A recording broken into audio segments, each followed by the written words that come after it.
조심메이트 방송을 시작하겠습니다. 자, 이번 영상 종목 세종메디칼인데요. 세종메디칼이 어제 상한가를 기록하고 오늘 갭상승한 다음에 이 주가가 약간 밀리는 그런 흐름인데, 세종메디칼이 어제 상한가를 기록했던 것은 제넨셀이 오미크론 치료제 특허 출원했다는 소식 때문에 상한가에 이르렀습니다.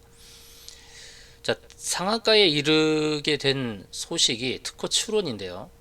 이게 상한가 갈 만한 그런 강한 재료가 아니었는데 상한가에 이르렀던 것은 바로 그 전에 충분한 매집이 되었기 때문입니다.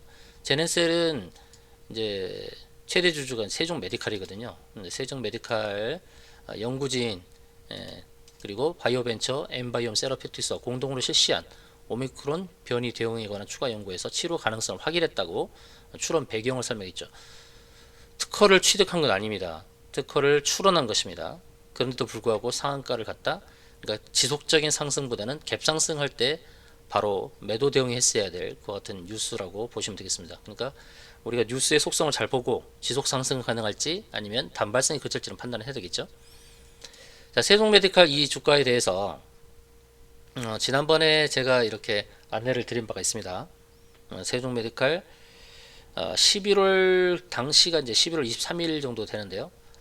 본업은 복강경 수술용 기구 제조, 경구용 치료제 제넨셀의 최대 주주인데, 제가 특이한 그 흐름을 봤기 때문인데요. 10월 말에 기타 법인의 매도 물량을 개인이 다 가져갔어요. 평단 4,800원에. 그래서 이 개인은 이제 슈퍼개미 개인들의 집합, 저는 그렇게 봤다 이거죠. 이것을 약간 이제 작전의 냄새가 난다라고 안내를 드렸었죠. 그래서 이제 11월 23일자에 이거는 슈퍼개미들이 산 가격이 있기 때문에 이 위에서 분명히 올릴 것이다. 결국은 이때 샀던 개인들의 집합, 슈퍼개미의 이제 승리죠.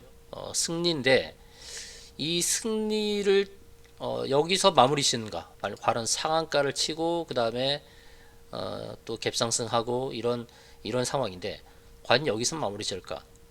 더 가게 될 것인가? 이것이 이제 관건인데요. 현재는 이제 갭상승하고 밀렸다가 아랫꼬리 잡고 더 올리는 흐름이죠. 이 아랫꼬리는 참 의미가 있습니다.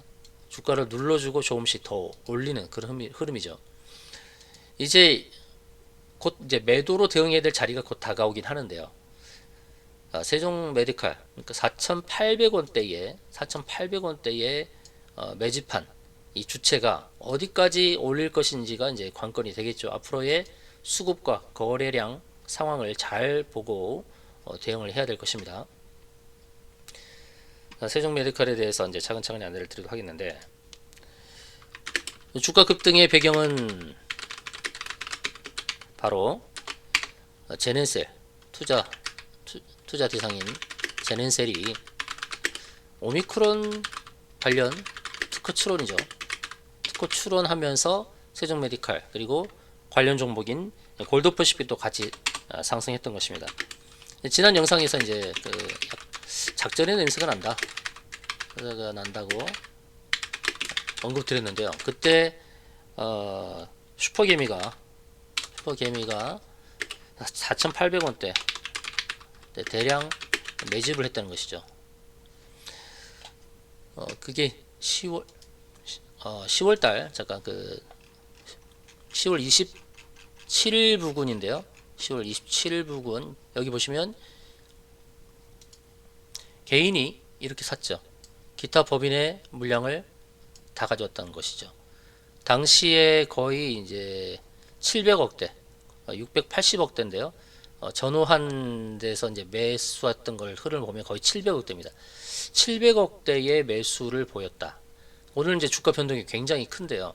어떻게 보면 제가 안내드렸던 가격대에서부터는 거의 이제 40% 이상 수익을 낸 건데, 이제 1차적으로는 이제 거래량이 터지면서 음봉을 만들 때 좀 조심해야 되는 거죠. 이제 1차 매도 대응해야 될 자리는 다가왔다는 것이죠. 그래서 이 슈퍼개미의 수익은 50% 이상 달성한 거예요. 그래서 여기서 과연 슈퍼개미가 빠져나가는지 지속 홀딩하는지가 앞으로 관건이 되겠죠. 이 흐름을 잘 봐야 됩니다. 근데 최근 수급상에서 재미난 게 있어요. 바로 어제 이제 상한가를 기록했을 때, 상한가를 기록했을 때 바로 외국인이 들어왔다는 것입니다. 외국인이 어제 상한가를 기록한 날 외국인이 들어왔어요. 87억 정도의 큰 물량이 들어왔죠. 상한가 기록할 때 어제의 시점이 바로 이제 12월 8일입니다. 12월 8일 상한가 기록할 때 외인의 큰 물량이 들어왔어요. 큰 물량이 무려 얼마냐면 87억입니다. 87억. 아주 큰 금액이에요. 87억이. 이 물량의 이제 흐름도 중요하죠. 외국인은 큰 물량을 사서 오늘 소폭 매도하는 것 같지만 어제에 매수했던 만큼은 나오지 않고 있다라는 것은 외국인이 또 이 물량을 또 받아서 또 올릴 수가 있는 거죠. 그러면 슈퍼개미는 이때 또 빠져나가는 기회를 삼게 될 것이고 어제 보십시오. 85억을 매도했죠. 전체 물량이 빠져나간 건 아닙니다. 왜 슈퍼개미의 물량을 외국인이 일정 부분 받아갔죠. 아직 물량이 다 빠져나간 건 아니에요. 아직 슈퍼개미의 물량은 이제 어느 정도 남았냐면 600억 정도 남아 있습니다. 이 물량이 전체가 빠져나갈지 또 이 물량을 받아가는 주체가 또 2차 상승을 이끌어낼 수도 있습니다. 제가 전체로 이렇게 그 수급의 주체에 대한 움직임에 대해서 자세히 말씀을 드리지를 않는데 이 세종메디칼은 참 특징적인 모습이 있기 때문에 저렇게 안내를 드리고 있는 거예요. 기술적으로 보면 일봉상에서 보면은 이제 구름층에 이제 왔죠. 구름층을 넘어서는 흐름입니다만 제가 일목균형표를 20여 년간 연구를 했는데요. 여기를 이제 넘어서는 경우에는 많은 거래량을 통해서 저항을 넘어가는 이런 흐름이 있는데 이 저항은 약속된 저항값이라서 한 번의 돌파를 잘 못하는 것들을 많이 봤습니다. 그리고 이전에 보시면 거래가 많이 됐던 흔적들이 있습니다. 6,500원대죠. 6,500원대에 거래가 많이 되었던 흔적, 매물의 흔적이 있어서 일봉상에서 과연 이 매물을 바로 뚫고 갈 것인가. 자, 매물대의 흔적, 일목균형표에 매물의 흔적은 주로 이제 6,200원부터 6,500원인데 과연 이 매물을 한 번에 뚫을 것인가?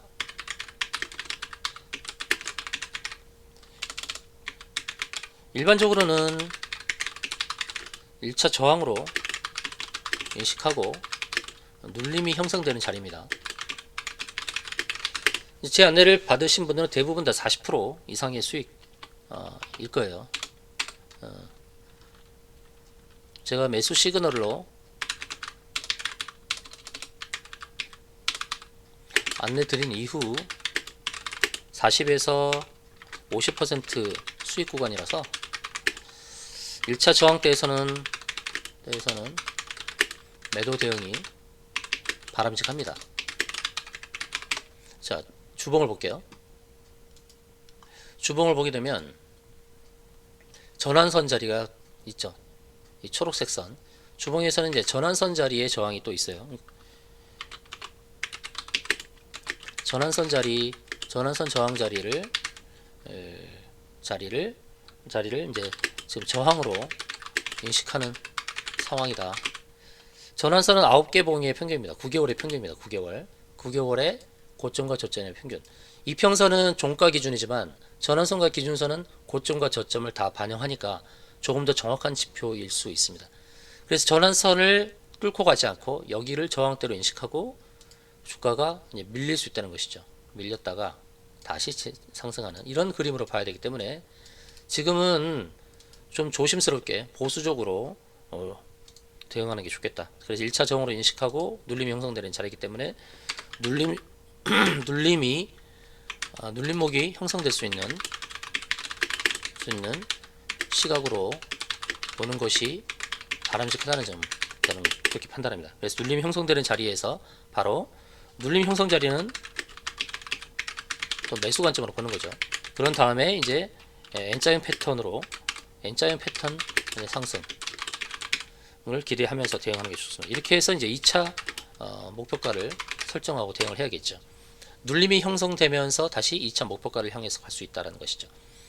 그건 나는 그런 거 뭐 상관없이, 눌림 상관없이 나는 2차 목표가에 대응하고 싶다. 더 높은 2차 목표가에서 대응하고 싶다. 눌림 같은 거 신경 쓰고 싶지 않다. 눌림에 대해서 일희일비하지 않고 2차 목표가에서 매도하기를 원하시는 분, 대응하기를 원하시는 분은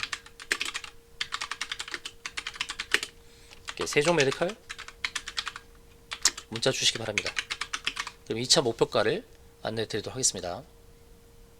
또한 세종 메디칼 같은 슈퍼개미의 매집 흔적이 있는 종목 원하시면 슈퍼개미 이렇게 문자 주십시오. 세종 메디칼의 대응법을 원하시는 분은 세종 메디칼 2차 목표가 원하시는 분은 세종 메디칼 2차 이렇게 문자 주시고요. 그리고 슈퍼개미의 매집 흔적 있는 종목 원하신다면 슈퍼개미 이렇게 문자 주시면 되겠습니다. 이상으로 방송 마치겠습니다.